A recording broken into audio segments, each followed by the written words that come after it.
I don't really know how to begin.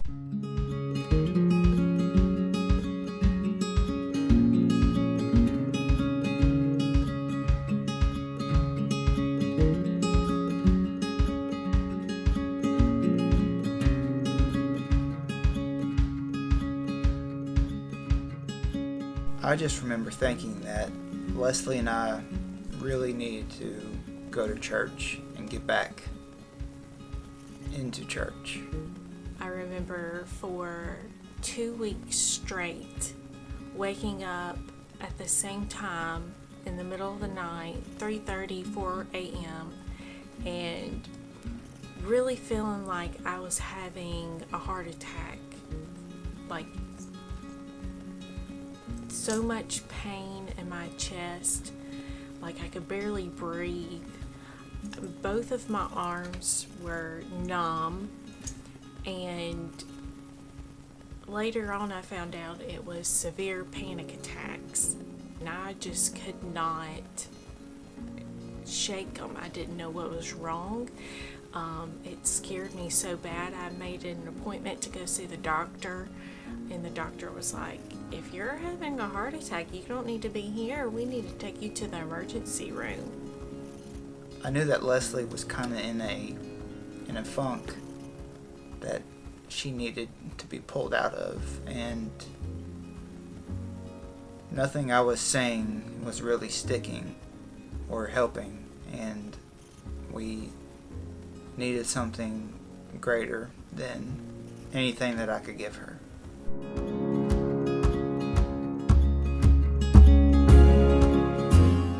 Just kind of felt empty inside. So Daniel said that we needed to get back in church. We had been looking for a church, more so in the beginning of our marriage than we did like at this particular point in time. And we went to a couple of different churches, but they just didn't feel like home. Easter Sunday 2013, earlier that year, we actually visited Church of the Highlands, and I just remember bawling my eyes out during the whole service that Easter Sunday, and just thinking that we need to get back in church. Like, we need to be in church every Sunday, just listening to God's word, His truth, and just feeling like we have purpose again.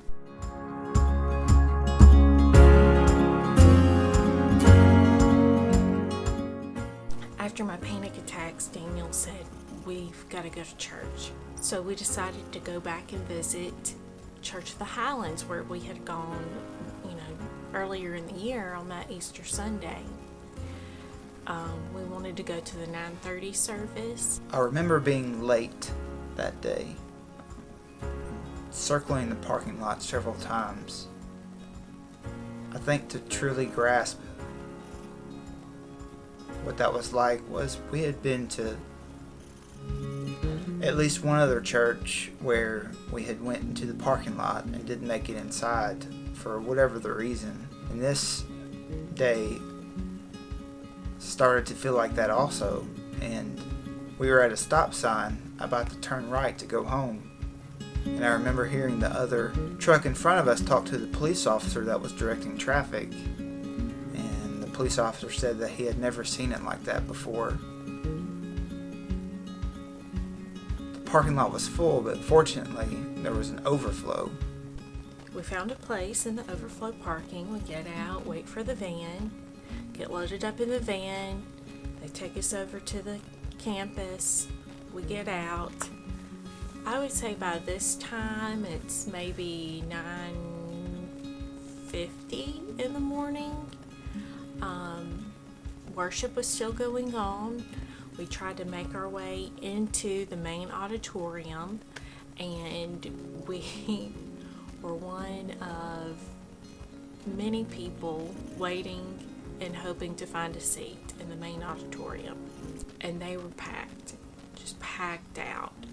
Well, I remember having to sit out in the hallway and watch a television to watch the message.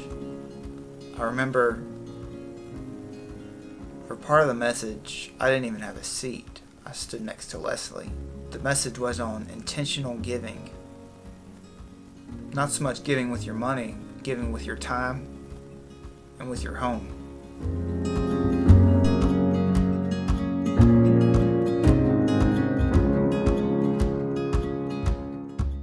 And I just remember, I don't remember much about the first 3 points that Pastor Chris was talking about. I do know he was talking about giving.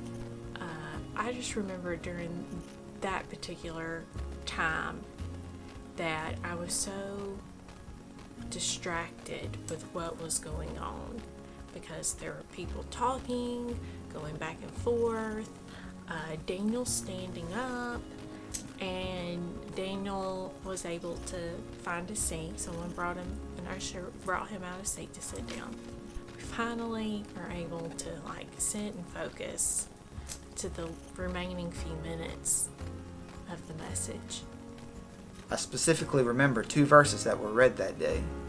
Part of one of the verses was Isaiah 1:17, defend the cause of the fatherless. In that moment, I truly didn't grasp what that meant. Defend the cause of the fatherless.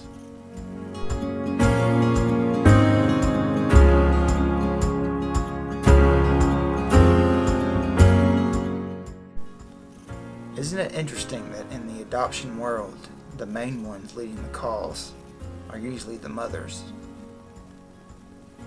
And it was the first time I'd actually heard someone say, it's not necessarily how much money you give, but you need to give of yourself to a cause and to a purpose, to have a purpose in your life. And that's exactly what we were searching for. I remember being intrigued with that part of the service, but I thought that there was no way that Leslie and I could do something like that right now. At the time, our church of the Highlands, I should say, was starting a partnership with one of the local adoption agencies in the area, in the Birmingham area, called Lifeline Children's Services. They're holding an information meeting for anyone who is interested in becoming a foster family. I had noticed at that part of the service that Leslie didn't write anything down about the foster care program that the church was starting with our adoption agency. I kind of looked over at Daniel's paper to see if he was writing anything down. He wasn't. So I was like, well, I'm not going to write it down either. I would later ask Leslie about it, and she said, well, why didn't you write anything down either? And we just kind of looked at each other. We didn't really have an answer. It wasn't until about a year later we figured out what that day was. It was Sunday, November the 3rd, 2013. That day was Orphan Sunday.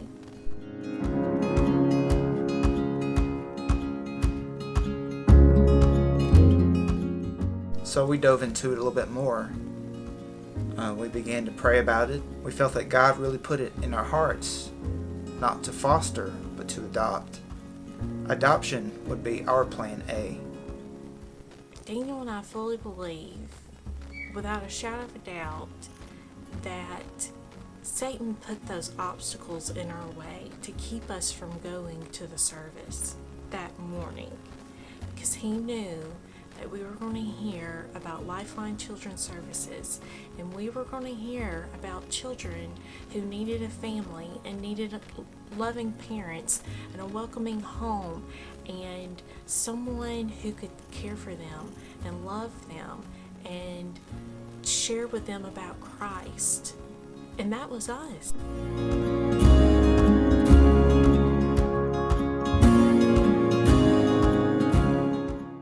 I remember the weeks and days after talking to Leslie about researching adoption and if we should do it, and the signs that God was putting in our life, knowing and giving us peace about the decision that we were going to make.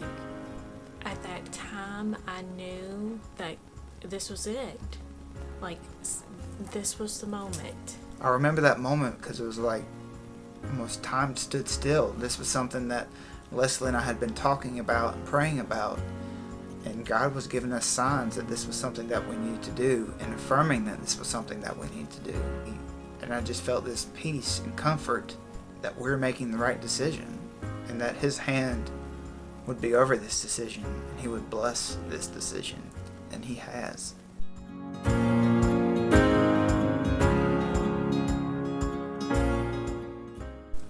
So I hope that if you're questioning whether or not you should adopt or even become a foster parent, that you would know that we've been there. We know how scary it is, how unsure it is. Like, we have felt every single emotion that you probably feel and more about the thought of adopting. But the thing is, like, when I think about adoption, I have to always think about my childhood, and I think about, what if that was me? Like, what if I was in an orphanage somewhere on the other side of the world, needing a mom and a dad, and the parents who were called to come adopt me, what if they never came? Like, what if?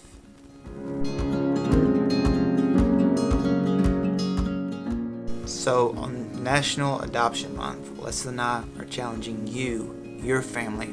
How are you called in the care of orphans? We love being a part of this community, this adoption community, because it's real. It's real, and it'll change your life. So I challenge you to pray about it, and if you have any questions about adoption, about starting the process, how to help other people in their adoption journey, just ask us any kind of questions, what you can do to help. Because right now in the world, there are 153 million children without a mom and a dad. Could you be that person?